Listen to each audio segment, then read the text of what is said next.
Hey guys, before we start the podcast, I just wanted to let you all know that my husband, Bert Kreischer, is starting his new Permission to Party World Tour in Rockford, Illinois on September 18th with all new material. He's been off the road for almost a year and he's ready to get back out there, and I'm ready for him to get back out there. Tons of dates and cities. Go to bertbertbert.com to find a show near you. I totally thought I was dehydrated.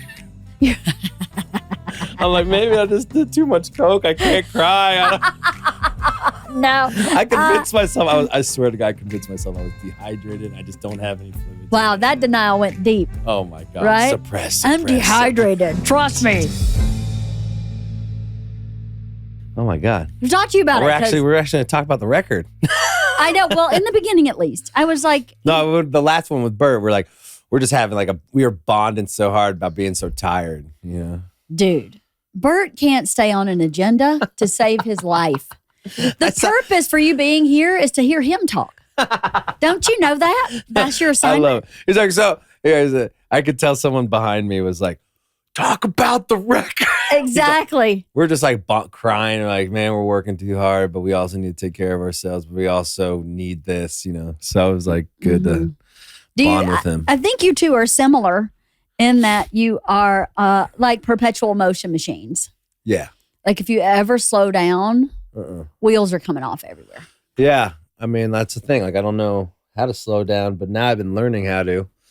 And it's a thing about, going back to what you said about self-producing the record is like, I never trusted myself before that I am good at this. Mm-hmm. So my days off are always preparing. I gotta still be good at this. And when I'm just learning how to chill. Mm-hmm. And now I've been learning how to chill and love myself. And I'm just such a different person. Yeah. And it's kind of nice. But it's also I can't lose that flame because that's what drives me. And the minute I start, I could do a couple days of chilling, but I can't do a whole week. I don't how was Bert 7 days into a vacation? You know what? He's an interesting guy. I think when life is interesting, in my opinion. I'm 55 in a month. So you're 55 next month? I'll be 55 in August. Badass. So I am a badass. But what's interesting about life as you journey through each decade, right? And how focused and how driven you are, it sounds pretty lame and base, but you get tired. Right. Tired is a different kind of tired than 30s and 40s where you're running full tilt all the time. Right. It's kind of different. So Bert and I literally never vacationed unless it was related to work. Right. Or to see family, which is also work. Right. So we, right? I feel you on that. We never just let's go to the Bahamas, just you and me, ever until we were empty nesters. I know. I've been watching you guys. We're having a blast. You guys are having a fucking blast. I'm the kids are gone. I can tell you're laughing and joking and stuff. Mm-hmm. It's nice. I started kind of dating someone. You have? I swear to God. And she's a boss. She runs a big venue, really big venue. I'm not going to say the state. I don't want to blast it.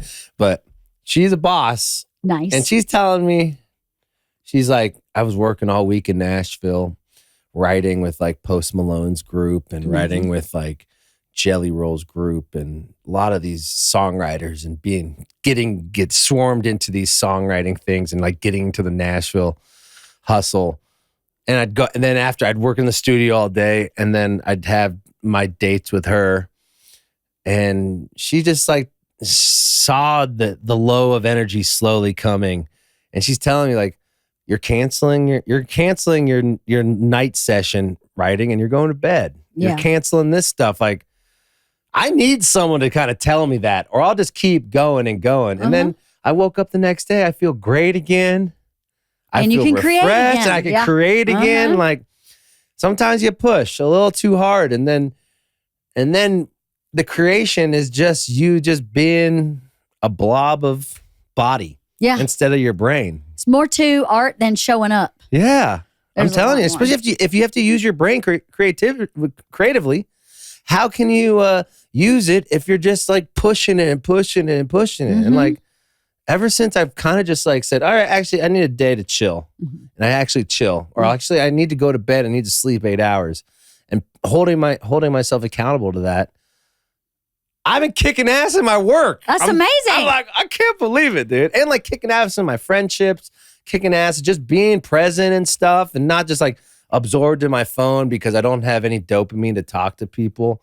I'm just like, I'm taking accountability that I do like to have fun, and I do like to party, and I do like to do that stuff, and I do like to work very hard. But what's working hard if your brain's not there? That's right. And if you can't really be in the moment and enjoy it because you're worried about something else. Right. Or something else isn't done, or you're too tired, or you're too hungover, or you whatever. Are you that type of person? Which type? Just working so hard and just like not worried about your... Because I see you're working ass off too, LeeAnn. I do. It's a problem, actually. I am similar to Bert. Actually, in some ways, I think I'm worse than Bert because I just don't like being still ever. Right. Me too. And I don't seem to say, I'm a no then yes person. Right. Like Bert's a yes person. Right. But I'm like, no, it's too much. And then inevitably he'll end up saying yes. And I'll go, well, I guess it's a yes. So let me do it. Then let's go. So instead of me like being, I actually said no. I don't know how to do that. Yeah. I go, well, if he said yes, then we're yes. Then yes, I will build a 5K. Let's go. And then I end up. And then it's a thing for every year. Like you thought it'd be like a 1 year. Like same with Fully Loaded. I know. Yes. That's crazy. It's the same thing. But Bert said to me the other day, he was like, you do it to yourself. As much as I complain about the thing is, I think, is our workaholism looks different. Yeah. Because mine included kids. Yeah. And you want a workaholic mom. Right. Bring that shit on. Yeah. Right? I'm all about the lunch and the drop off and the pick off and the Girl Scouts and whatever. And that overachieving workaholic mom. But when that was removed, it walked right into this door. Yeah. And now I'm as busy, if not busier, than when I had to stay at kids and worked here. So, like, what's the transition like? Not transition, but like, how did your brain, did just like kind of just walk into that door? Did you have kind of this moment like, fuck, I don't have my kids anymore. What am I going to do? Or you just always knew you're going to stay busy? You know what's really funny is I did a podcast 7 years ago talking about, with two friends, we were talking about our 20s versus our 30s versus our 40s. Yeah. And then we predicted what we thought our 50s would be. And my predictions were spot on. What were they? One was, I think that Bert and I are going to have a lot of fun. Yeah. And the other one was, I think when my kids leave, I'm going to start working for Bert even more. Oh my God. And I did. And we didn't even have a single employee at that time. Yeah. We had Halston, and that is it. No assistant, no tour manager, no nothing. So I just went, I think that's what's going to happen. And then I really started working for Bert, hardcore working for Bert about 2.5 years ago. And our kids just left 8 months ago. Yeah. So I think I am one of those see it coming and get ready people, Like, did you plan that surprise for your daughter? Like, or was that like an impromptu, like, let's just go over there and say hi to her for the birthday? For her birthday? Last weekend. We planned it.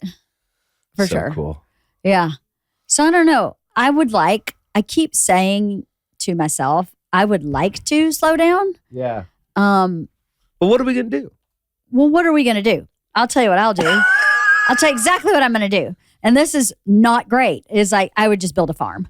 And then you work all day, every day on a farm. So I would just replace one workaholism with the other. I'm not sitting around reading books all day. So is it, I mean, that's my question. Like, is it okay that we're workaholics? I think sort of. Yeah. I think what you have learned could be applied to our household was, you know what? I'm not going to take that one extra job. Like I wouldn't, but Bert does. Yeah. And then Bert has to be supported. Like he's somebody who needs the support. I mean, I was looking at this year, I raised my hand with him and said, let's take a couple things off your plate. And he just literally said, I will not be doing that. And I went, okay. So unlike your girlfriend. Then hence a panic attack. Yes, because we have all this on our plate. When I literally whiteboarded out and went, the math of this doesn't work. Like the hours in the day needed day after day, the math doesn't work. Right. And he goes, but I'm doing it anyway. So then at that point, I have a decision to make. I'm either going to help him through it or I'm going to let him just die. And Right. I can't let him die. I can't let him do that. No. So Yeah, I was like walking into the house yesterday when I was doing his pod, and the camera was on him. I could tell when he's having anxiety moments, like his eyes start twitching. He's just like, I'm like, oh shit, I'm walking into, and I'm already late. My flight's late, and I feel horrible. He's already working so hard, and you guys still took the time to like. love you. I love you too, and I really do feel like we're new friends, but I've close like family. We're like, a family, yeah. We talk, and like if I need anything, I'm like, I'm not afraid to talk to you, LeeAnn. I'm not afraid to talk to Bert, and and I'm like, cool if he doesn't respond because I just know him now. Yes. I'm like he does. It's not that he doesn't care. No, he's fucking has 100 people, and like it's the same thing with me. So. I'm learning a lot from Bert and how I approach people. Like I used to feel so bad that I couldn't message back people. And now I'm out there messaging strangers who still have my phone. I don't even fucking know. And I'm just like, fuck. And then I spend all my day trying to play this guess who. I'm like, fuck. So I'm like, I'm learning how to departmentalize my time because our time is important. And we don't get a lot of time on this earth. Nope. And we have the idea we want to give. But if we're giving that all our energy and not saving it for the people we love, like you, like my buddy Dola was in here since 6th grade. Like sixth grade. Dude, he knows everything about me. Well, I would imagine. Dude, since 6th grade, did you ever have a lapse of friendship? Like where you just We had a lost lapse touch? where I started stiffing my ass a little bit too much. And I kind of ditched all my LA friends and we rekindled, and now we're closer than ever. So That's great. You still have friends from that long ago? I remember you said you had a tough childhood. Sort of. I mean, I have my best friend from 7th and 8th grade. We definitely are in touch. Like I pick them up, phone them, call her anytime. But she's in Georgia. I'm here. Yeah. And so, but we're still, I would say, we're still close, but don't see each other, talk to each other. We're close in our soul. And then other than that, not really. Yeah. My dad lived with 2 other single guys, and one other single guy had a son that's 2 years younger than me. His name's Brandon. I feel similarly about him, where I don't ever talk to him, but when I do, it's like talking to my brother I haven't seen in forever because we were, both only children, both thrown in this household with all these bachelors. Every other weekend and all summer. And yeah, it's a shared experience, right? That's pretty unique. So I definitely feel close in my soul to Brandon, but I don't talk to him that much. Yeah. I feel like I don't talk to anybody. Oh, my king. Not you. Not We're just you. not- we're- Not you. No. Are you fucking kidding? Not you, Come on, not everyone you. talks about me. What's up, my bro? How you doing? How are you? Are you going to Those were the join two us? Perfect. Yeah, I am. Turn on my mic right now. Good. Turn it on. Didn't you have enough of Andy last night? Testing, 1, 2. We No, did 2.5 hours of bonding. I had the 2 perfect drinks. I woke up very excited that I drank last night. And that never happens. LeeAnn, what did you tell me? I was trying to tell Andy the other day, not to hijack this. What was it you said? I want you to wake up. I want you to wake up and say, I'm grateful. I'll tell you what. I spent several days with Bert, who was legitimately sick. Yeah. But also, like, every single thing out of his mouth was a complaint. Like, everything. My arm hurts. I think I have arthritis. My head hurts. I'm so tired. I'm so hungry. I didn't eat enough. I ate too much. Like, though he was so unsatisfied with his experience of life for days on end that I said to him, I challenge you to spend a full day where nothing but positive comes out of your mouth. I'm so grateful for life. I'm so happily married. I'm so healthy. I feel so strong. I love my creative life. I love my office. This morning. You did? Well, woke I up. didn't get to experience any of it. All Let's I do get it is together. I called you and you were with the dog. I was with the vet. Yeah. I was with the vet. I called you to saying I had great sex last night. I had crazy. You did? I did. Was I there? Yeah. You did too. It was crazy. It was crazy. And I woke up. That's what you do on your podcast, okay? I hear that you talk about that on your podcast. But I woke up and I we don't said- need to revisit the I woke conversation up yesterday. And I said, I feel better in my chest. I got a workout planned. I got a great day of work. I didn't look at it like a shit day. I got a great day of work.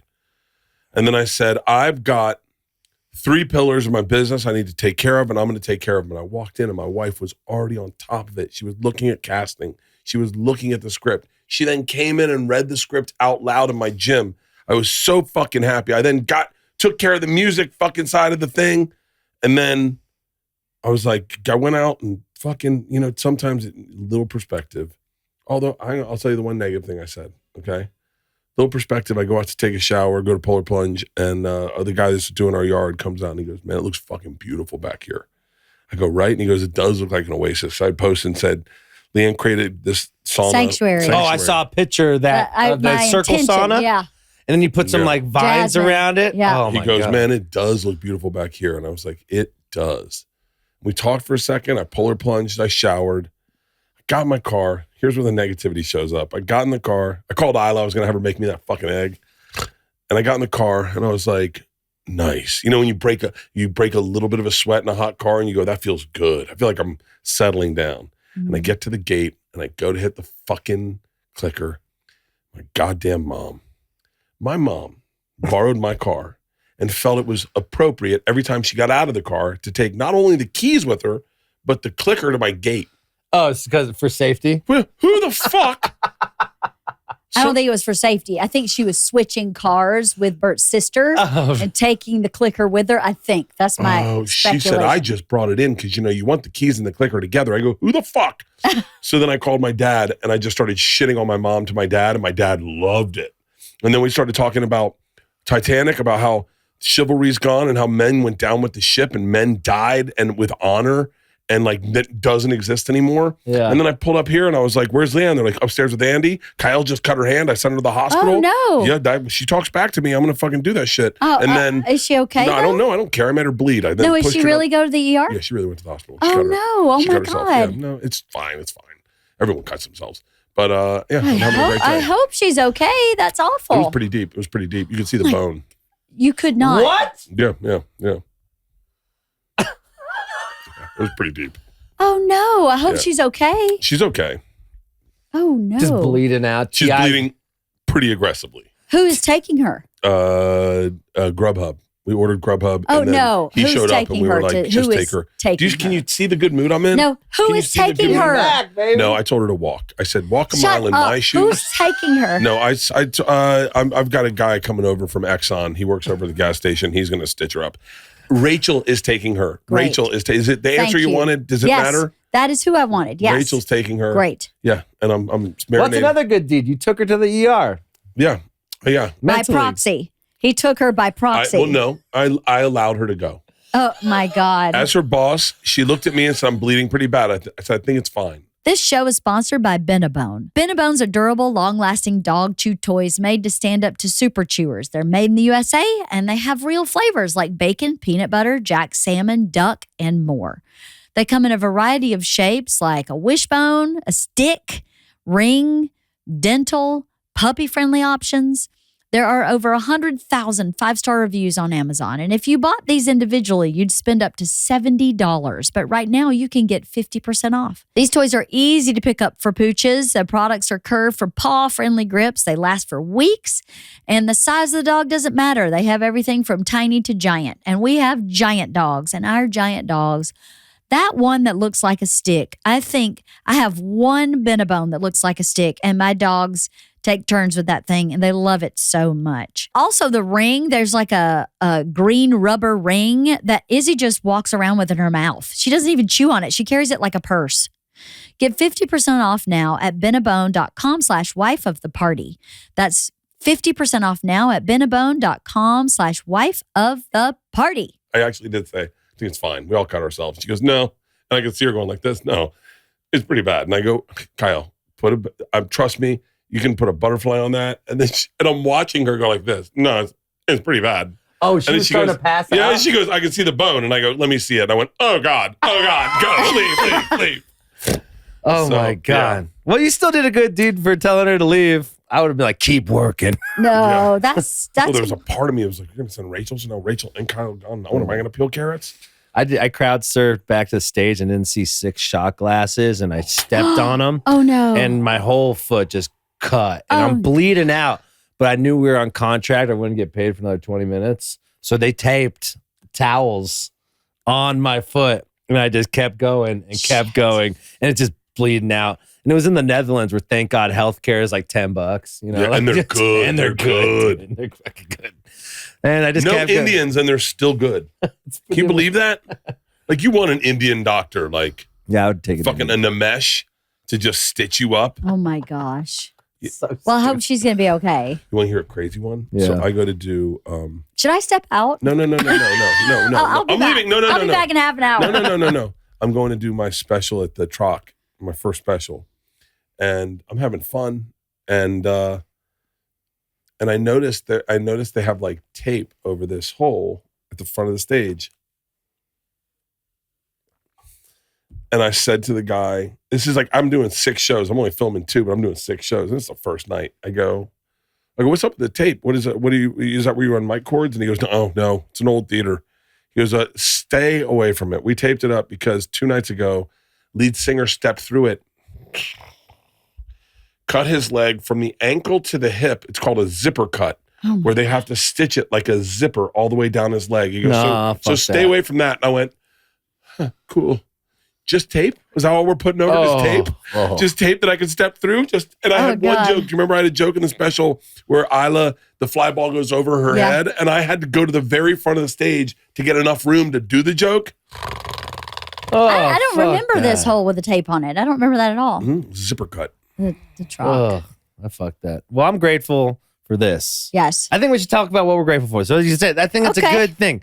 So I'm happy that I went to bed at 10 p.m. last night. I woke up feeling great. I woke up with not looking myself in the mirror saying, why did I take those extra 3 shots at 2 a.m. when I'm about to talk about mental health with LeeAnn? And then I drank water, and I told my friend to come over and we could have a bonding thing. So I started getting close with my friend, Dolov. And now I'm here, and now I'm getting an IV after this. I mean, this is a mental health fucking day. Best day ever. This is a great day. This is a great day. Every day is the best day ever. Every day. Yeah. Tim Dillon said that to me one day. He said, and you said this the other day too. You said this yesterday to me. I came in hot, and we had just finished our house. And Tim Dillon was doing a podcast, and it was back when we were doing it at the house where you did it first time. He goes, "What's going on with you?" And I was like, "I'm just having a bad day." And he goes, "Why?" And I went, "What do you mean, why? I'm just having a bad day." And he goes, "No, why?" He goes, "You're making more money than you ever thought you'd make. You're living in the biggest house you ever thought you'd live in. No one's ever told you to quit drinking yet. You're on tour. You're selling tickets. You're in love with your wife. You got 2 great kids. You're not dying." He goes, "Buddy, today might be the last great day you have. So enjoy it." And the way he said it, I was like, oh, why aren't you living like fucking seize the day, like every day? Why? How can I? How exhausting must it be hearing me, Bert Kreischer, say I'm having a rough day every day? And there's a dude. You say that to me every day. I'll never say it again. Oh, rough day. I'll never say it again. Oh, rough night's sleep. I was getting a rough night's sleep, babe. Rough night. My elbow. Well, you know, Hold on. my elbow's hurting. Hold on. My shoulder blade. I think I have arthritis in my hand. I have arthritis in my hand. I can't find my fucking Rogaine. No one cares about me. No one thinks about me. I walk in the door and no one's thinking about me. What about me? They're watching down. It's every goddamn day. What's every day. What's the Down syndrome? Downs under. Down for love. Down for love. It's just, but it's set in down under, right? Yes. I thought that was the play. It's in New Zealand. They're watching this like heartfelt, like mentally Down syndrome people. Mentally Down syndrome. I think they're physically Down syndrome. I think they're entirely Down syndrome. Mentally, yes. You know what I'm saying. Down for love. Yes. They're trying to fall in for love. love, and it's just breaking my heart. And I kept going, they're so adorable. It's breaking my heart. They're so pure. That every person on that show is so like romantically minded about life, not just about falling in love, but they have no filter. And all of their feelings, as I experienced them, were positive. It's so inspiring. I was in the suite for CMAs, and they put me in the suite with everyone from Love on the Spectrum. We've met those guys we partied too. With those guys. Abby, I'm like, I was so nervous. I asked my Rabel Lep, like, hey, do you mind if you talk to the handler? because I'm like, so, it's like, I feel like I was autistic too. They put us all in there. Right. And I talked to Abby. I was like, Abby, I'm a big fan. She's like, I just got 900,000 on Candy Crush. I was like, this is the most pure thing. Like, Yes. it's pure love. It's pure honesty of how your brain is. You're no suppressing anything. Yeah. It's like, I'm going to tell you how I feel right now. Yeah. And then it made me realize, like, I got to stop, like, kind of like exaggerating. I got to start just, people just dig me for who I am. If I'm having a sad day, if I'm having a medium day, if I'm having a great day, like, let's just express how we fucking feel. That's Dude, right. Those Keep it Down simple. syndrome kids, it's like they say what everyone thinks, but is afraid to say out loud. I would love to find love. Yes. I would love someone to get me. I would love to have a partner for the rest of my life. I want kids. They asked the one kid. It's like you're going like, oh, that's what my inner dialogue was. They asked the one kid, what do you want in a woman? And he goes, I want her to be sexy. Yeah. I was like, that's awesome. Whoever leads with that. You don't want her to be kind and generous and be good with kids. No, he just goes, I want her to be sexy. And he said, I want her to have soft lips. I was like, I love that. That's so awesome. Where'd you guys hang out with them? We met at a Down syndrome concert. No, we did not. We met out with Love on the Spectrum at the Netflix. Oh, where did we meet? I was like, oh, wait, how is that connected? We met Love on the Spectrum at the Netflix. I'm sorry, I'm answering you. I cut you off. Finish your answer. Go ahead. We're at the Netflix, like. By the way, I didn't have the answer. I started to answer for you and realized I don't remember the name of the thing. It was at the Golden Globes party. Yeah. Yeah. We got invited to the party. We didn't get invited to the Golden Globes, but we got invited to their after party. And they were there. Yeah. And they were great. Lovely. And they were obsessed with Nikki Glazer. Yes. Really? Oh, yeah. Nikki, we had just done the Tom Brady roast. No. It was 8-9 months later, 10 months after the Tom Brady roast. Yeah, I promise. So do you guys Maybe it was after the Emmys then. We went because he had just signed a deal with Netflix and Netflix invited him. So cool. I'll go listen. Of course, if Here's the someone deal. invites you like that. Yeah, you if, gotta go. If the people at Netflix invite me to any event, I will show up to that event. Yeah. They've been so good to me. They have. And they just asked me to host for your consideration thing, which I mean is like it's a big deal. it's not a light lift. I mean, it's a lot of work because you got to watch everyone's special. You got to be able to comment about everyone's special and help promote everyone's special while promoting your own special. But I do anything for Netflix. I've done. They've been so fucking good to me. Right. That when. So that's why we went. Yes, that's why They we went. invited, so of course we would go. You ever like have fun, like take little mushrooms, LeeAnn, and go out I to don't those take events? mushrooms. No? I am, I heard you guys came up pretty vanilla on that quiz yesterday. Brother, the BDMS test. I would love to know But- what you are. I'm pretty vanilla in the like drugs and alcohol department. I just am. I'm like, Would you ever take that test? oh yeah, I'd take that test. I was going to take it before this and just have my answer and know it before, but I ran out of She's time. a tether pony. I thought that you were at 3:00 today, so I was like, let me take that test, and then I ran out of time. I'd But be dying to know what you are. LeeAnn LeeAnn is That'd be. we don't need to talk about that on my podcast. Okay. You talked about it yesterday. Let's talk about something new. okay. How about that? Okay. I love this. I don't. I think I've always been pretty high on life at a certain age on. Yeah. So like getting drunk and all. I don't think I want life any better than it is. Like I know mushrooms are like about a trip or about experiencing something different, but I have no interest in that. Yeah. I stopped smoking weed. You did? I can't That's wait good. To start again. Dude, yeah. It started giving me big panic attacks. It did. Why do you think that is? Just over time, your body I just think stopped it just, liking it? yeah, it's like, I don't know, you start reaching a point where you're getting too busy. Now your brain is kind of high and lazy, and my motor's like, we can't be watching Netflix right now, Andy. We need some attention. Right? And but like now, what's cool about it is like I'll do 2 hits and just kind of have like get high and have like this low tolerance of weed.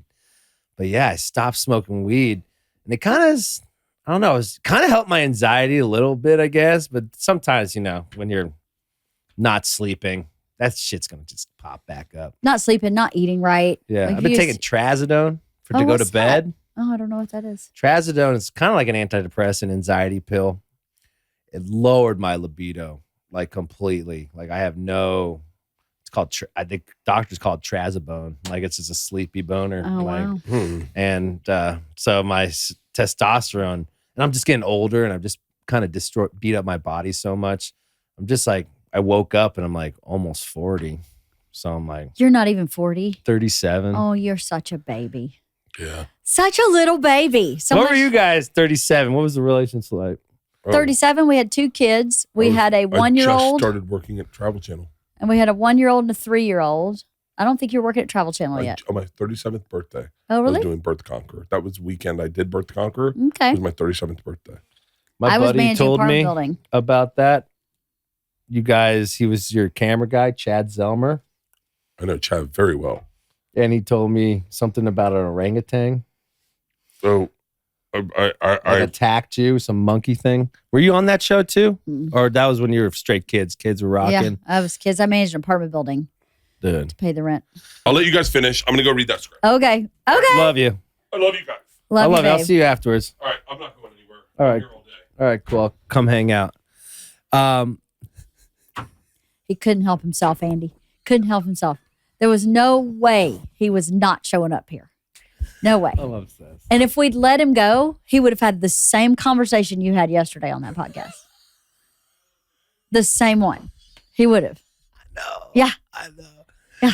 Oh. He can't. He has FOMO like no one I've ever known. Ever. I like that he likes being around me. That's nice. He loves you. He has such FOMO. So we joke, he has FOMO and I have phobia. Yeah. Fear of being included.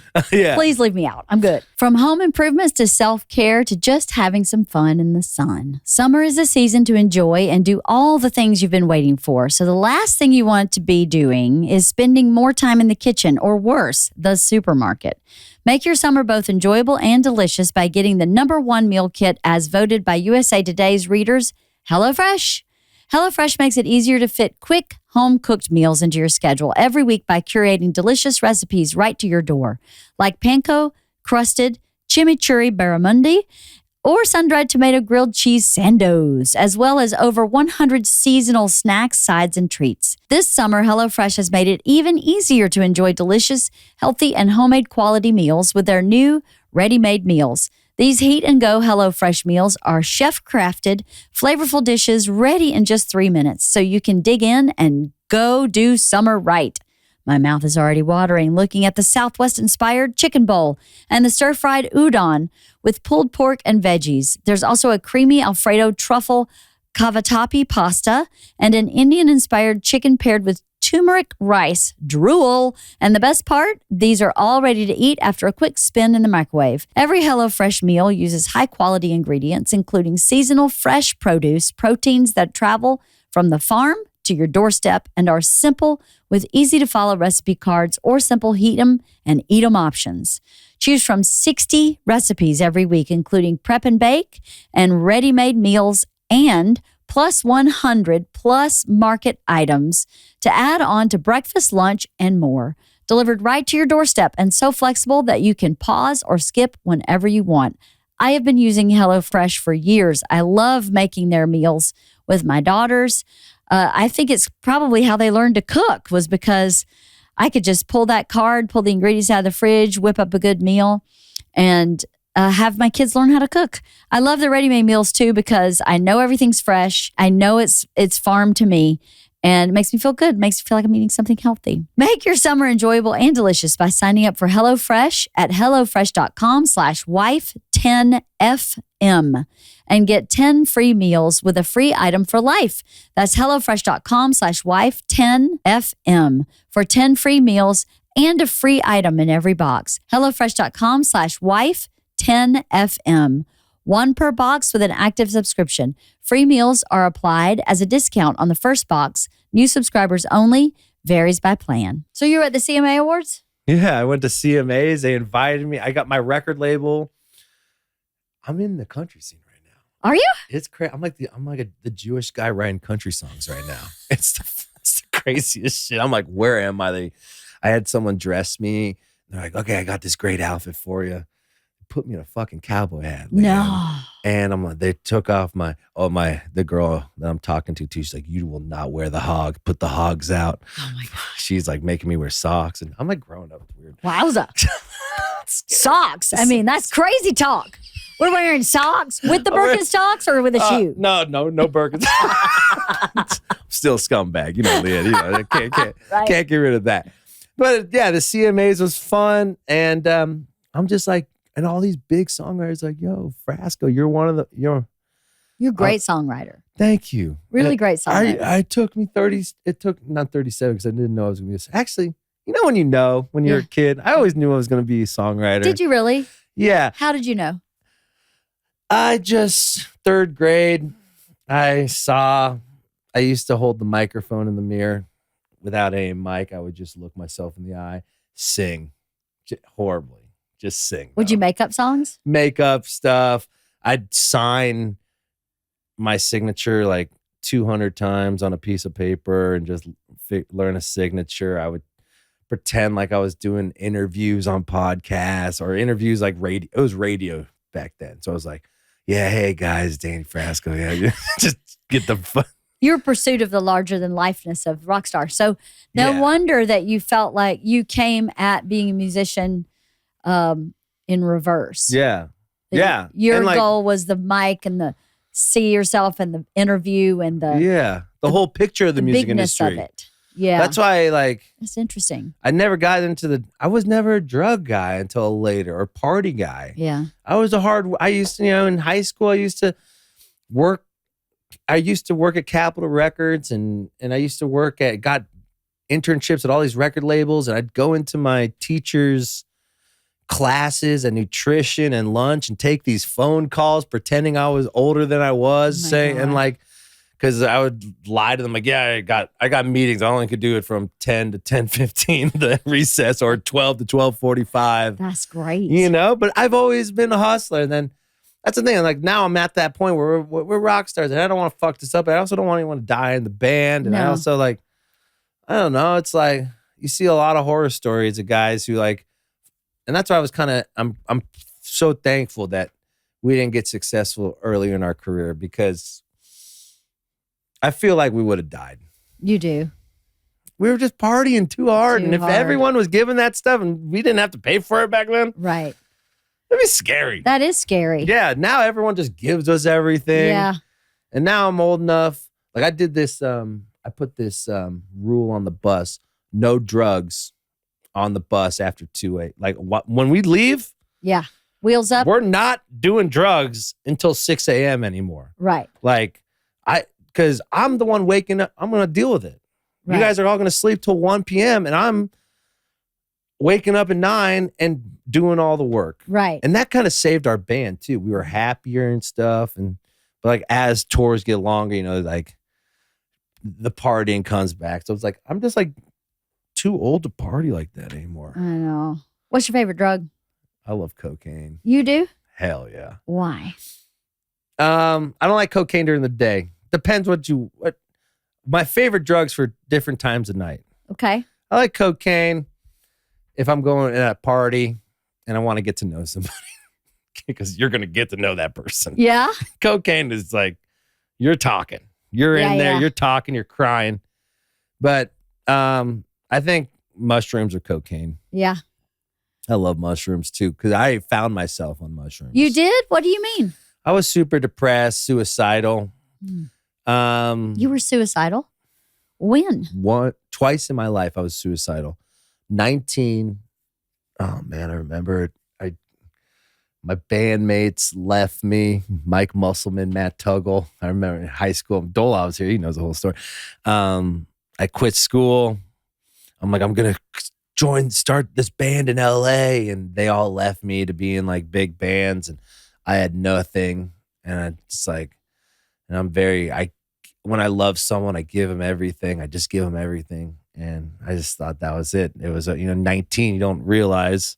So I feel for these people. These kids are committing suicide over a fucking TikTok comment or an instant. It's I wish they could talk to people like us who are bullied. Mm-hmm. And they're too afraid to because communication as a child, as a child is so much harder now. It is. And it makes me so sad that I was like that too. I would suppress my feelings. I was ready to just throw my car into Topanga Canyon on my way home. And I couldn't tell anyone. I was crying and shit.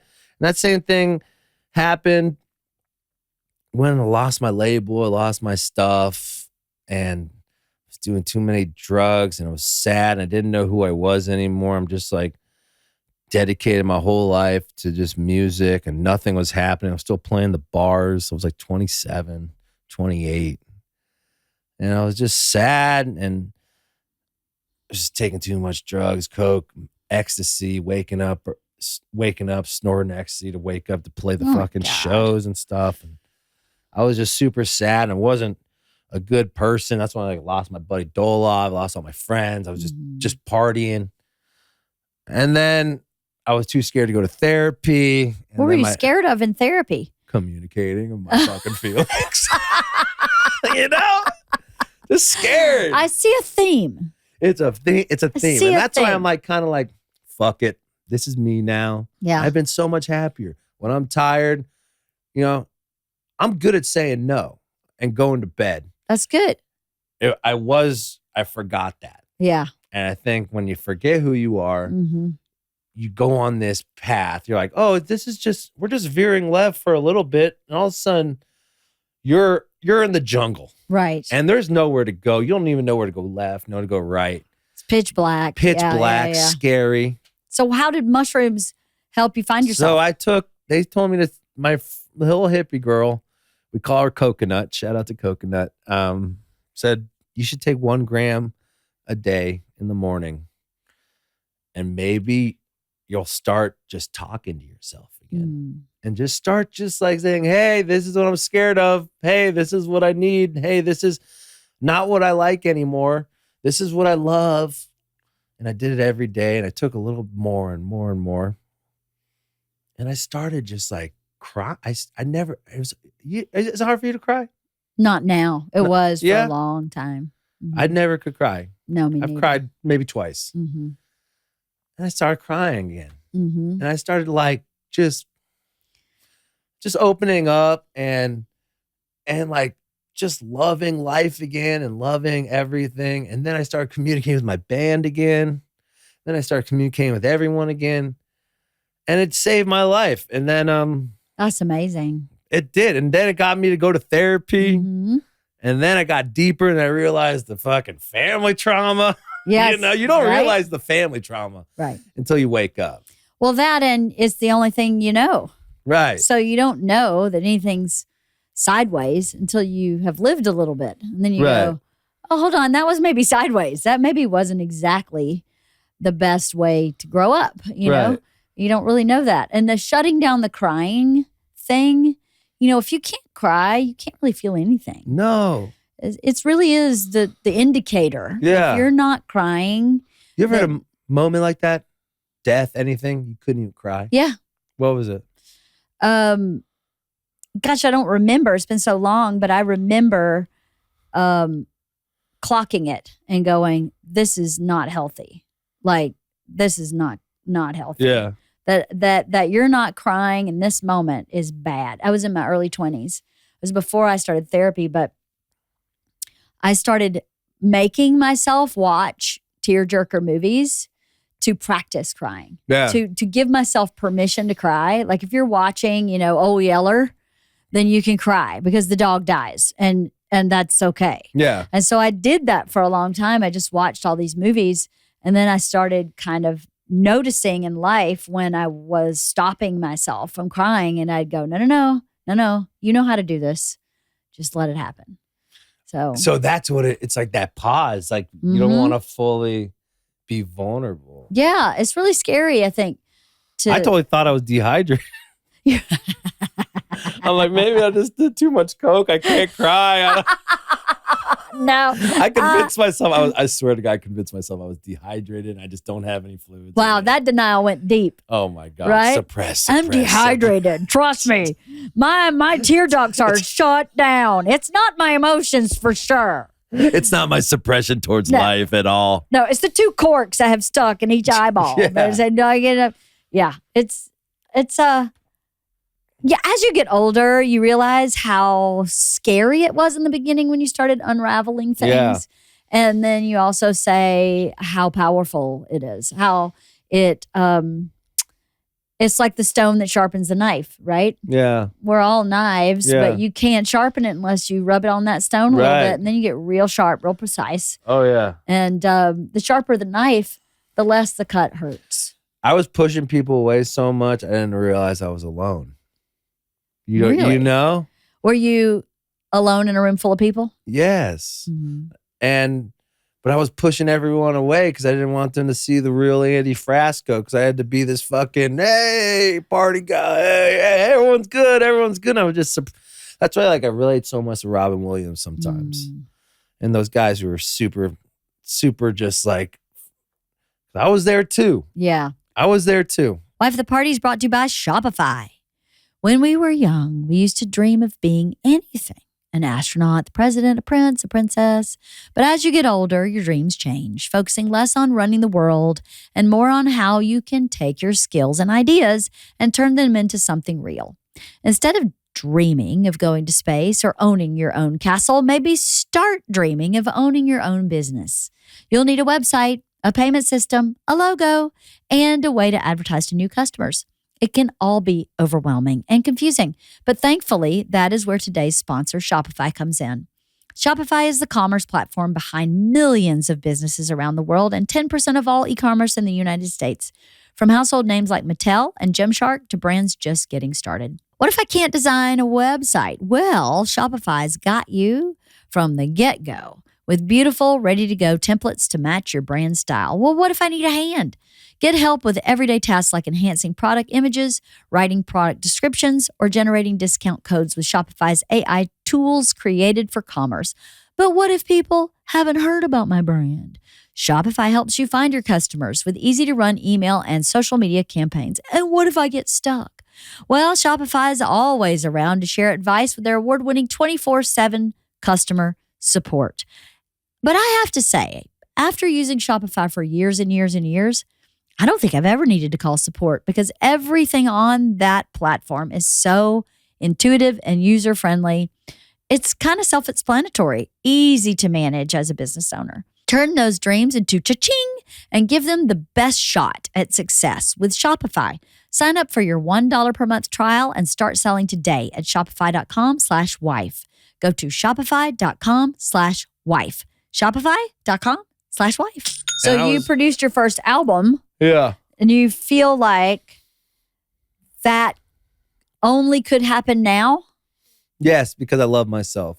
Yes. And I trust myself. Yes. And I never used to do it. I used to have to think like, oh, let's hire the best guy to do that. But you're the best guy. I'm the best guy in my brain. It's a great album.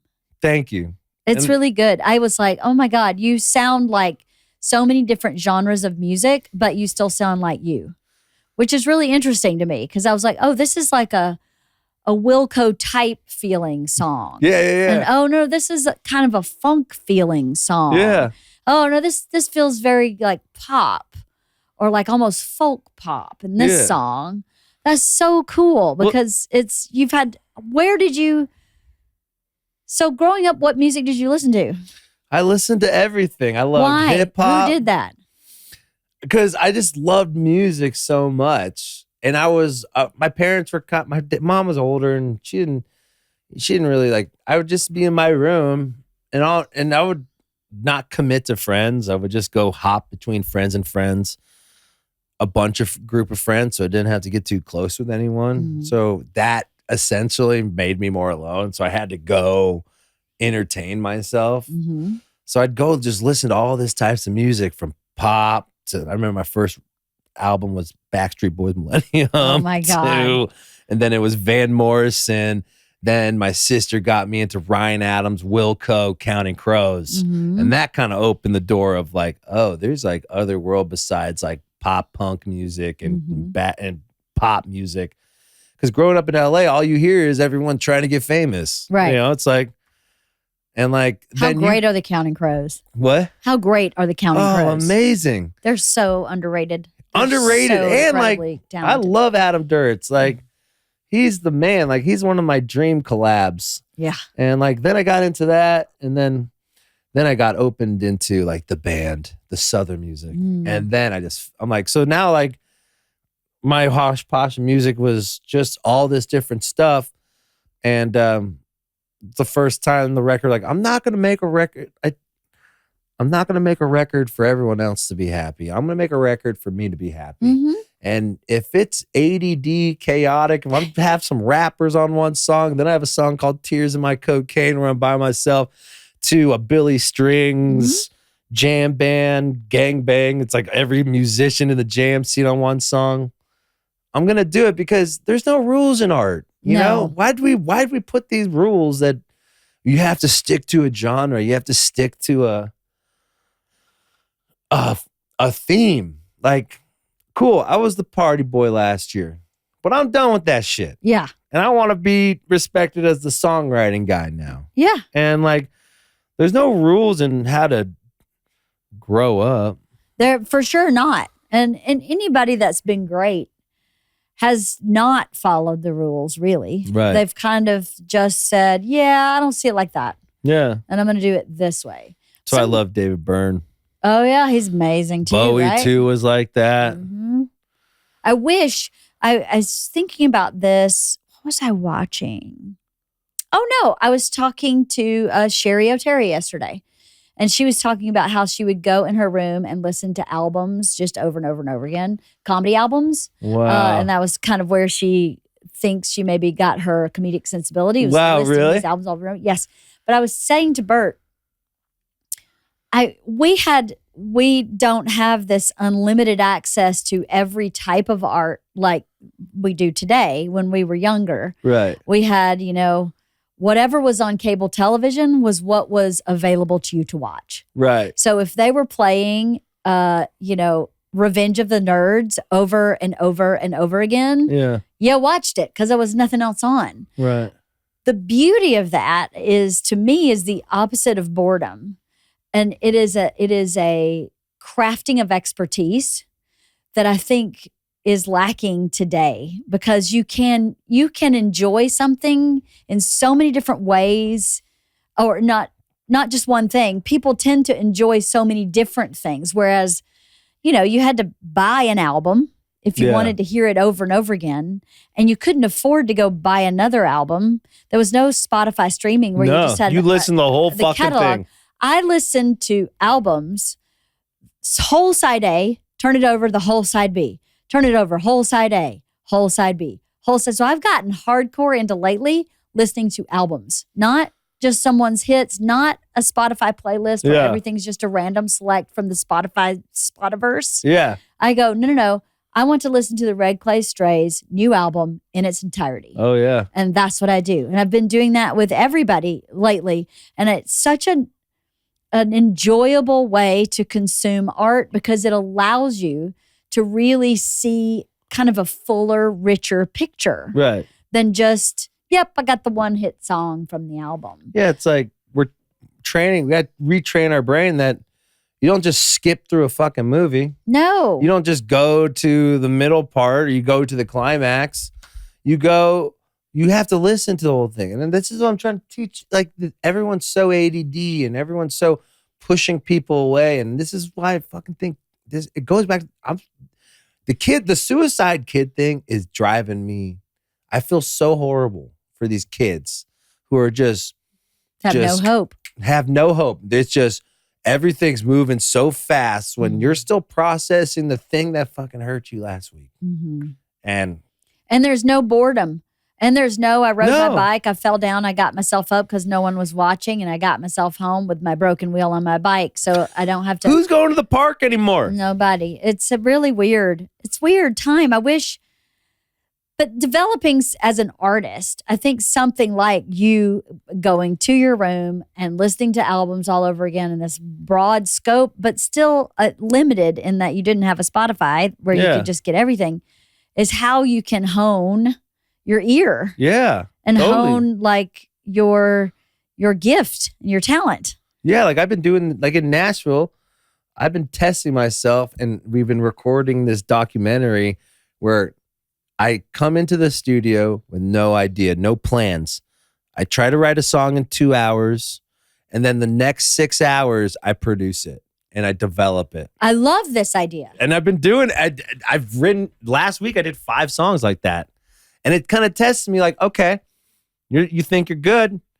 Let's start with nothing. Let's bring 2 songwriters into the mix and we'll write a song in 2 hours, take a cigarette break, which I've been smoking less too. You'd be proud of me That's on that. good. Yeah. Very happy about that. And then call people in Nashville if you need a drummer, if you feel like you need a violin player, and just try to finish the whole song in 10 hours. Mm-hmm.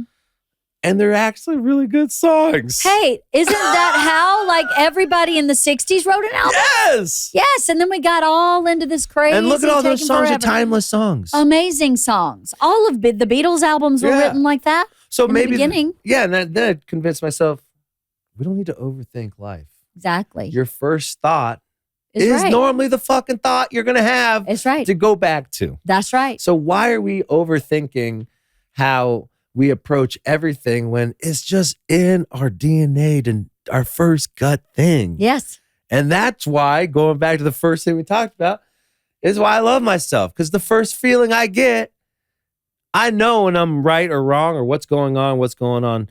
Before I could not commit. Right. I would just I would doubt that I knew. Yeah.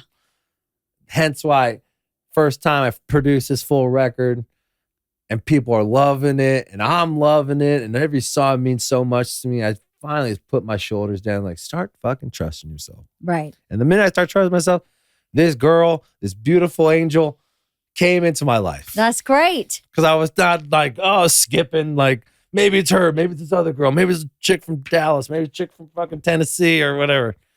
I just skipped and said, yeah, I know. And now, I don't know. Isn't that the truth? When you start, I wonder if the resistance to trust yourself is related to an imposter syndrome, right? Say that again? If the resistance to trusting yourself is related to an imposter syndrome. 100%. I think it is. 100%. So if you trust yourself, you get rid of the imposter syndrome. But do you need the imposter syndrome to keep? Maybe. Like it's like this idea I see with Bert and I see with me. You know, we're kicking it, having a good time. Cameras turned on. Boom. Yes. Shirts off for me, like, like. Yes.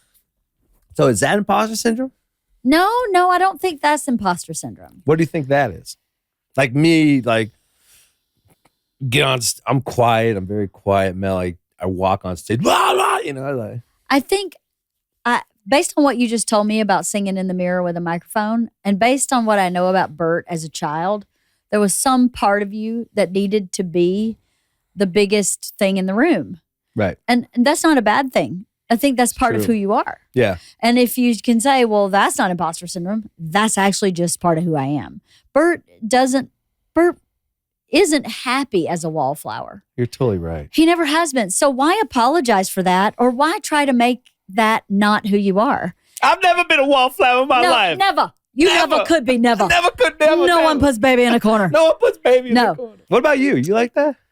No, I'll tell you, I've always been loud and opinionated and super loudly curious. Yeah. And I don't know that I've ever not been those things.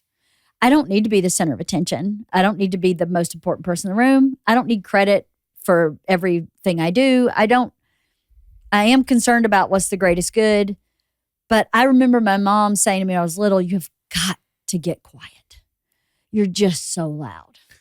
And I remember my dad saying, you've got to stop asking so many questions. You ask so many questions. Well, fuck, you met your maker over here. Exactly, right? So I still am loud. I have a very loud voice. I always have been loud, and I've always asked a ton of questions and been really curious. So then, I'm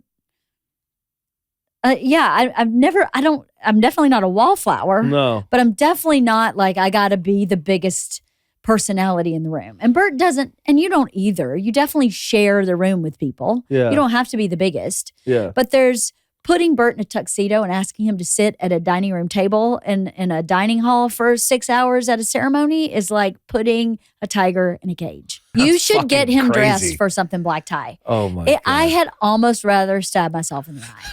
It is one of the worst experiences for me. Yeah. What I have to do is I have to get ready a minimum of an hour before he starts. Because when he starts, he is at the top of his lungs, kicking and screaming, cannot get comfortable. The pants don't fit. The tie's too tight. I need an extender. I can't button this. I'm sweating. I can't sit down. The feet, the shoe, it's nonstop. And I just go, why are we going? Like, it's not even worth it. We're not even going to have that good of a time. But that's who he is. Yeah. And he looks ridiculous in a tuxedo also. I saw him. It's Tom not his Brady best roast. look. Tom Brady roast. He was kind of cute, but yeah, I could tell he just felt like he's just like uncomfortable. That's what it is. It's not that he doesn't look good. He looked great at the Tom Brady roast. He looks hot. He's so hot, but he looks like he's like, you remember that Simpsons where the little baby was in the starfish suit? He looks like this. And he's just in a tuxedo. You're like, you can actually move, but he moves like everything is He doesn't stiff. know what to do. It's like, fuck, this is new world to me. Yes. You know? Yes. I'm like that too. I go to these weddings and I'm like, should I be quirky? No, I should just be traditional. I should just Blend do the in. thing, blend in. Yeah. Because I'm already appropriate. looking like a Q-tip out here. It's just like, Why? But why? that's what I'm saying. There's no reason why. Anybody who would invite you to their wedding knows who they are inviting to their wedding. Right. That's what I think about Bert. At this point, he's been around long enough in my family that you know who's showing up. Shirt's coming off and he's probably going to wear flip-flops. Exactly. And I'm cool with it. Yeah. So, you know. I was like, same thing. Andy's probably going to eat mushrooms and slow dance with my grandma. Yeah. You know? Bring it on. Bring it on. It'll be great. Yeah. Yeah, I don't love know. I think imposter syndrome is something a little different. I think imposter syndrome is like really not understanding your worth. So you kind of fake it till you make it, Right. which is helpful, faking it till you make it, as long as you don't get stuck there. Right. But you didn't. No, I was getting worried because I was in this jam scene for a long time, and I wasn't that person. I wasn't that person who was like a jam band person. Jam band, 20-minute guitar solo. I didn't go to school for fucking at Berkeley music school. Yeah. I wasn't that guy, and I never wanted to be that guy. Or Right. just like, How did you get stuck in that scene? What do you mean? I'm just a good entertainer. So like I'm on 25 festivals this summer. What? 25 different festivals? Yeah. Every weekend. How are you going to do that? I mean, I'm Speaking Mr. of Festival. math not working. Every week. I mean, like this weekend, I'm doing 3. I fly straight to DC and I do 3, and then I do a private in Boca with the Jews. Love me out there. The Boca Raton Jews are kind of. Shout out to Boca Raton. Thanks for paying us. Nice. But yeah, 3 a weekend. 2 Do a you weekend. like doing festivals? Yeah. Yeah, festivals are fun. Yeah, it's like a shit ton of people. Yeah. And It's laid back energy. it's laid back energy. They're ready for People are anything. outside and they're ready for me to have fun. Yeah. You know, and I've been learning that I don't have to do this crazy show for them anymore.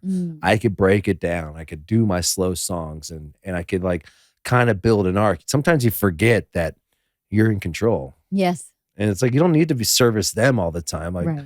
I love the part of the special. Bert, when you got the ending was so fucking good. Aw. Heartfelt. It made me cry. And like, I'm like, that's the Bert I know. Yeah. You know? He's brilliant. You're brilliant He's too. I mean, brilliant. you guys built that thing together, dude. We did, but let's be honest. It's his ship, right? True. I just shine the outside. Well, someone needs a co-captain. Somebody's got to put the wax on the outside. I did that. I was like, let's just wax it up real good. Let's get. It's like it's knocked up. It's like, we're not calling you fat. We just want to tighten it up. Exactly. That's right. That's all I've ever done for him. Yeah. Like, that looks good. How about Yeah. You just shine a little turd over here. Oh, and yeah. It'll all look even better. I got this new I just signed with a new management company, Regime, and it's like the happiest I've ever been because they're like, I'll throw these crazy ideas or I'll just be like kind of fucked up a little bit, just manic, like, where am I going? Yeah. And they're the best at just polishing it up. Like, no, you're good. We're Right. good. Everything's fine. Yeah. It's like, I got a great team now. And the business is just it's a well-run machine right now. And the only thing that's going to stop it is myself. Right. And I realize that. And sometimes you just got to take a step back. Yep. Shut the fuck up. Yep. And just get out of your own way. Yeah. And that's been my MO all year. And because of that, I just feel so much more relaxed, so much more calmer, so much more trust in myself that I'm going to live till I'm 90 years old. I now. love it. So it was kind of scary. Were you scared? Well, I was scared. I thought felt like I was going downhill with no brakes Mm. and just driving down. And like, whatever happens, happens. I'll try my best if I can pull this cart, flip it, turn it, whatever. But now I feel like I have brakes. Now I feel I have a running car. It's not a Ferrari, but it's like a 98 Land Rover. Oh my It's God. sturdy. Sturdy. It's sturdy. It'll run forever. It'll run forever. That's good. But eventually I'll have that Ferrari where I'll go to yoga and I'll do that and stuff. There's time for that. Yeah. There's plenty of time for that. Life is long. I still want to be hungry a little bit, you know? You should be. Well, I mean, heck, you've only just done one album You're right. yourself. You're right. So now you cut your teeth. Now you just get to eat everything up, right? You're right. I am right. So I forget that. What do you forget that there's more. I always think because I put so much energy in these records, you're like, how am I going to do that again? Yes, Bert does the same thing. He goes, well, that's my last special. And I go, yeah, well, this was the 6th. Yeah. And you definitely have a 7th coming up. Yeah, and you still have 3 more to do with Netflix. So get back on the horse and let's. Well, he goes, what could I possibly talk about now? But he always comes up with like, the special's only an hour. But by the time we get to shooting the special, he always has 2 hours of material. Really? Always. So then I go, well, now you already have your next hour. Yeah. And he's like, well, I don't know. I've been telling some of these jokes. I'm just going to start over. There's so much. That's so crazy. It's so crazy. He is a never-ending creative machine with that stuff. He really is. It's impressive. I think if he would allow himself the space that you're talking about to sleep, to not jam every single day full. I know that we go to the beach and we'll walk on like 5 miles on the beach. And in that 5-mile walk, he and I will brainstorm back and forth. And by the time we get back from that 5-mile walk, he will have so many premises for jokes. But getting him that kind of concentrated freedom really is difficult. Do you keep him on like, hey, what else? What else? What else? Or do you kind of just have a walk with him and it kind of just. He starts it. He can't help it. He can't help it. He'll start it. He'll go, what about? And I'll go, okay, what about this? What about that? And then he always starts. He can't help it. But it's just. You still love him? Like you met him? Of course I love him, yes. Like when you first met him? Life with him has been really interesting. I've thought about this quite a lot because when we were first together before we had kids, he was not touring. He was not working a whole lot. So we were together a lot. Like every morning, 9:00 in the morning, he would call me and say, what are you doing this noche? I'm going to go for a hike. Can I come? And I'll cook you dinner. Okay. Next night, what are you doing this noche? I'm going to yoga. Can I come? Yeah. And I was writing. I was hardcore writing when we first met. I wrote like 6 days a week, 8-10 hours a day. Right. Had all these screenplays going, had all these other offers going from people. And then, we got pregnant on the pill. Yeah. And I wasn't planning on getting pregnant or married at the time. But I believe that that's the way the universe works, right? Yeah. If you're actively trying not to get pregnant and you get pregnant and you're 33, this is your path, right? Right. So I've always been a listener that way. Yeah. So we started walking that path. I was like, well, things have to shift. I mean, I'm not going to let somebody else raise my kids. I can't write 8 hours a day. 6 days a week and raise kids. So he went on tour when Georgia was 3 days old. And then our relationship kind of changed. Like before we were really romantic and romantic in the like schmoopy way, but also in like we really got each other. We were really good friends. We were so broke. We would like order a $10 pizza and play Scrabble, and that was our date. That was really romantic, right? Then when you have kids, these responsibilities and like roles kind of emerge. And we did a really good job of weathering the hard parts of that. Yeah. And I don't really know how. I don't think either one of us were particularly mature enough, but somehow that higher part of ourselves showed up in this journey. And I don't really know how. Because I was always like, well, it's about getting him to the next step so that our family can get to the next step. Right. So yes, I will work a job I hate. Yes, I will also raise our kids. Yes, I will do all these things. But he had the opposite also, you know. He was home 3 days a week, and though we couldn't really afford a nanny. So the 3 days a week he was home, we didn't have a nanny. And he was like hands-on, kids in the grocery cart, shopping, cooking while I was at work. You know, I worked 40 hours a week. I didn't know that. The 3 days he was off, he was there. He was dad. So he met you in the middle. Yes. So for that time, that higher part of both of us showed up and met, right? And we've just continued to do that. Like as things got easier, we just kept shifting. And I wish I had some great piece of advice as to why it worked like that, but I really don't know. I think maybe just the intention that Bert and I had to. Well, yeah, I think you said it, meeting in the middle, saying, hey, I'm doing all this so you could be comfortable to get your career to there so we could take it to the next step.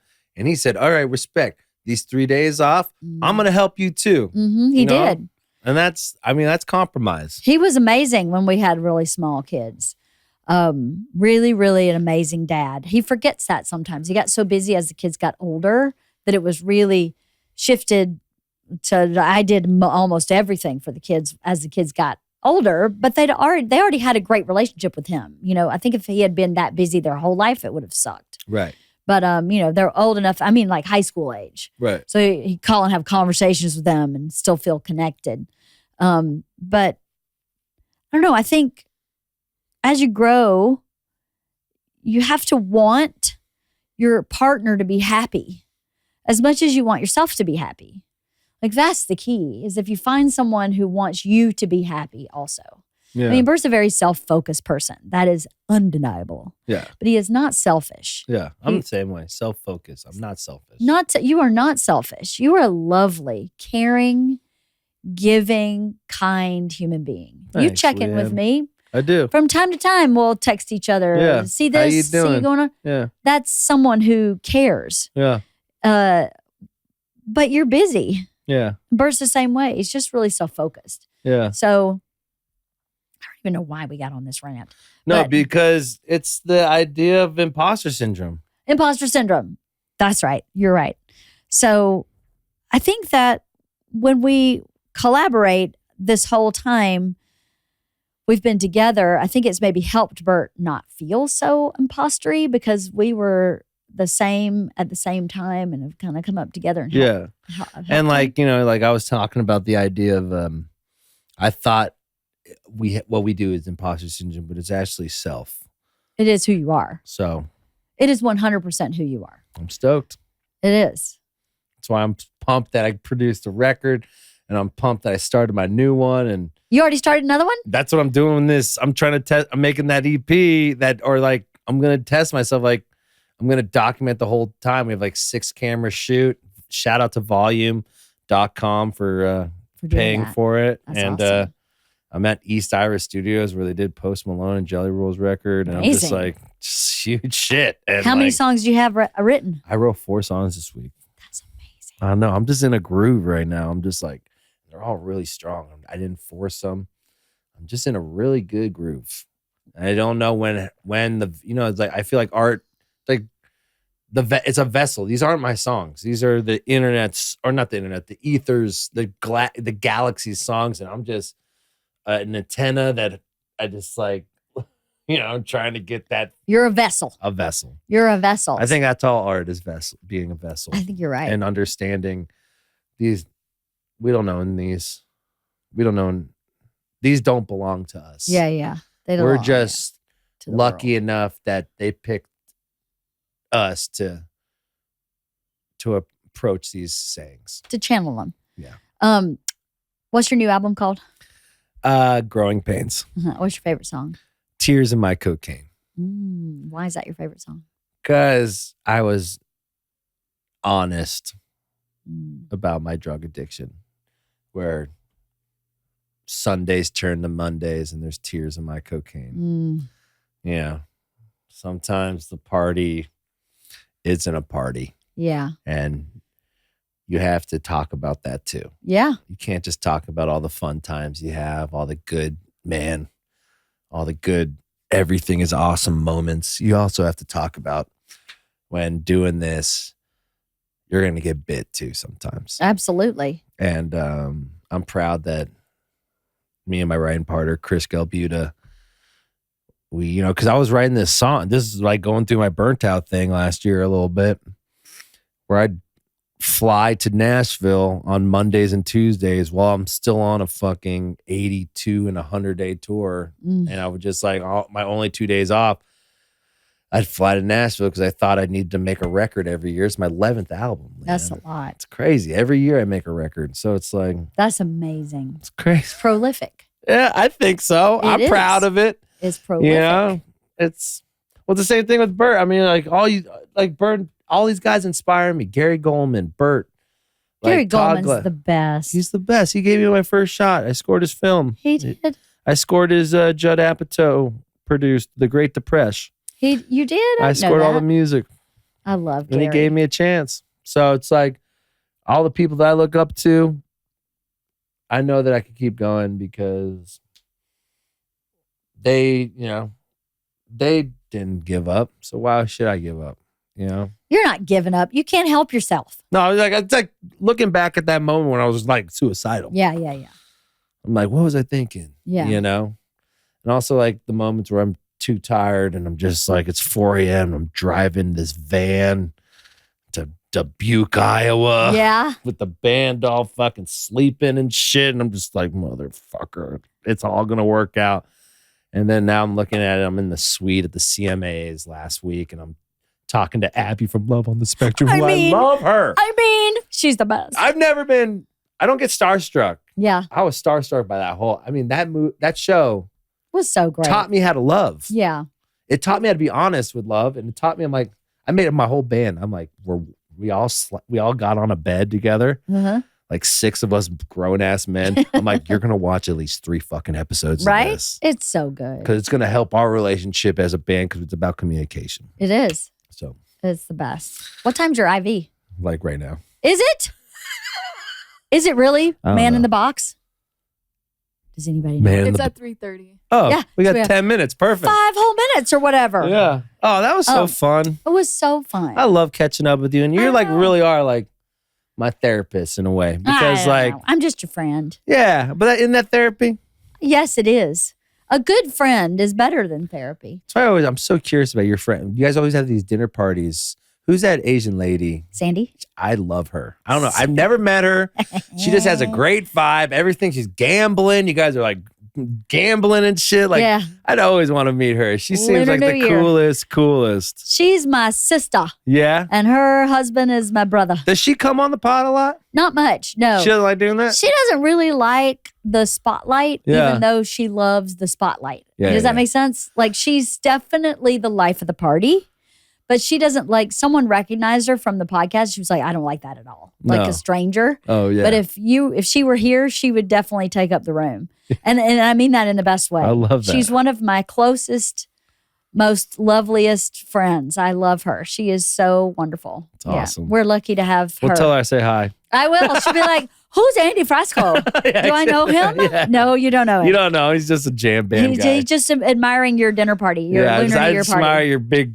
Just like It's Lunar New Year. It's the Lunar New Year thing. It's Yeah. like a whole ordeal. It's dude. You all bring like 200 ones and you're gambling. 200 ones. We bring the number of ones it is the year. Oh my, 2,000? 2025 brand new $1 bills. Okay, so We get what's the them brand concept new. of why do you do that?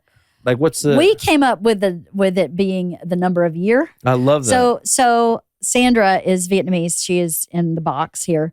So and Sandy is Chinese but from Vietnam. Yeah. So Sandra, correct me if I'm wrong, but for Lunar New Year, you're supposed to be really loud. You're supposed to gamble. You're supposed to have children there with a lot of joy and laughter. Eat great food, and also you speak to the ancestors and you ask for blessings and you just do a bunch of prayers and light incense, and we do all of that. But when we first started doing this with them, Bert said we should bring the amount of dollars it is the year, and you have to order them from the bank. They have to be brand new, never in circulation. That brings you the best luck. Yeah. It brings you luck and protection, right, and money. So we just create stacks of prizes for all these gambling games for all these teenagers. So we're kind of like combining everything all at once. Whoa. So our gift of the day is all those dollar bills. And So then cool. all those teenagers, I run one gambling game. Bert runs a gambling game. We take turns. Bert and I end up running all the games. Sandy does all the So what food. is it like? Like what type of dollar games are you guys doing? We play a game called Spoons. Oh, You I ever love played Spoons? Yeah. It gets bananas, like fist fight over the last No spoon. way. Yeah, these teenagers go crazy.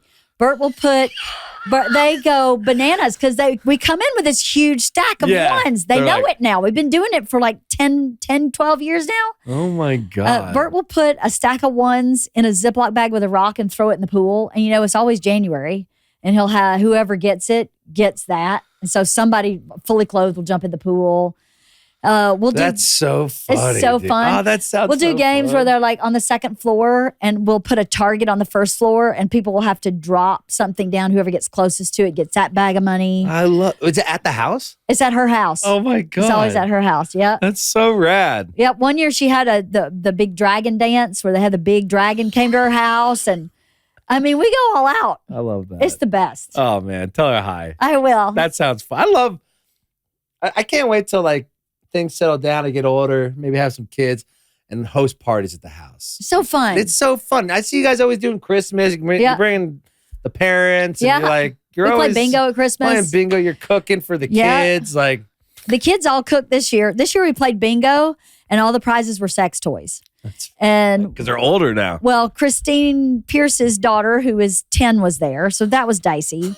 And then Stephen Fromkin's grandmother, who is 84, was there. And she won some stuff that was hysterical. Lenore, Like what? she won she won a men's thong that goes up over your shoulders and is neon green. Like Borat style? Like you were on the cruise. Or Bruno? Yeah, Do you remember exactly. the guy on the cruise that had like the banana hammock with the Oh, spinner? yeah. It was that exact outfit. And Lenore pulled it out of the bag like with her finger and thumb. Oh. And she's 4'11" and 80 some years I old. love Lenore Fromkin. It was hysterical. Well, shout out to Lenore. Shout out to Lenore. I'll go get her. I'll send you a package for her. Just all thongs. Lenore. Thank you, Andy. Thank you, LeeAnn. You're the best. You are the best.